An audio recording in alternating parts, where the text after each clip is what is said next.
I'm a father and a son. These days I think about my dad a lot. How young he was then, what our fathers faced in their lives raising us. How they learned to be fathers, were good fathers, and sometimes not. The lessons we're supposed to teach our children. The love to give, the support we're counted on for. Though mostly it's not discussed, also about the manliness. Hearing the richness in your father's voice, seeing the width of his back at the beach when you were learning to swim, carrying you from the car, mostly asleep after a long ride home, how he smelled of grass and leaves after raking the lawn in autumn, his breath billowing on a cold winter morning, making your snowman, pushing in pebbles for eyes and a smile, a carrot for the nose, and falling in the snow for angels. You remember a nick or two after he shaved. We do bleed, with tenderness too. Untangling a knot you never ever thought could be, until it was. Your dad made sure the world works for you the best it can, at least the best we can make it. I went somehow, fits and starts, like all of us so much unknown, from being a boy to a man.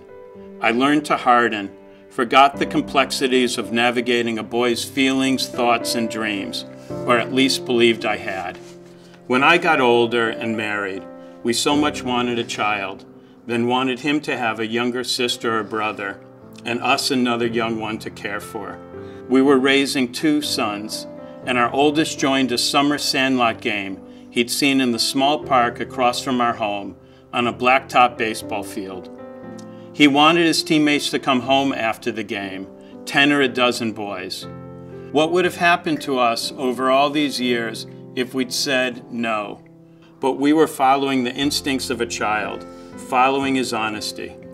5 boys from that game, a little older, eventually became part of our family. 7 boys became brothers. We grew to have 7 sons.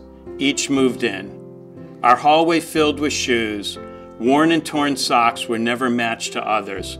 We walked deeper into parenting more children.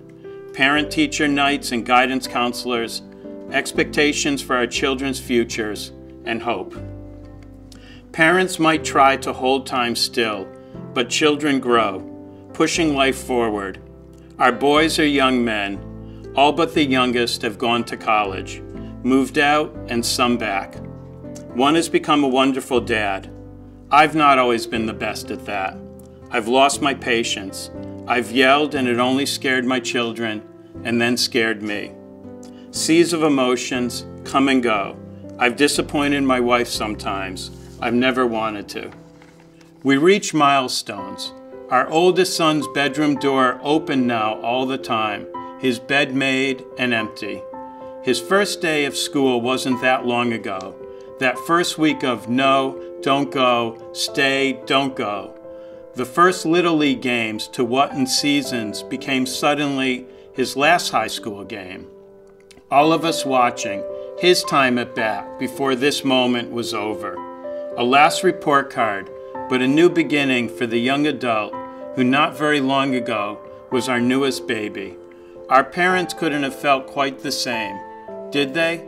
Because they seemed so adult, and we went off growing up.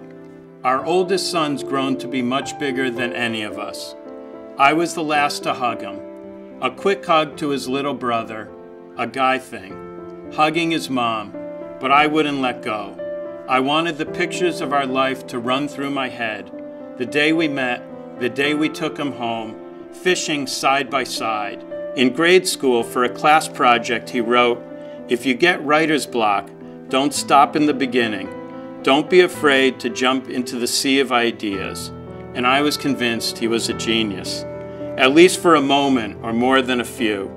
Maybe it's been the same with you along your way. Painting from an art class, a math test, a role in a high school play. Then our youngest son knew he and I had hugged enough.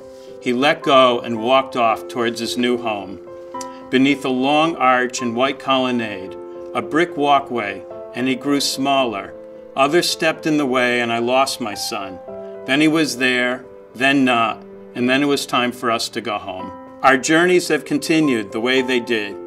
You pay the bills, go to the movies, visit with your friends, go to graduations, send your children and grandchildren birthday cards and chocolate chip cookies, smile at their pictures on the internet, plan to visit them when vacation comes. Accidentally, you discover that stuffed animal they were so attached to, a puppy or a monkey. You pick it up, smell and feel its softness against your face, and life floods back, memories and deep love. Maybe you think of a moment when you might have asked more questions, paid a touch more attention to a glance or word that seemed uncertain. But past that, in all the hours, in all the devotion, you held young lives to growing up true, to be capable, loving, and kind.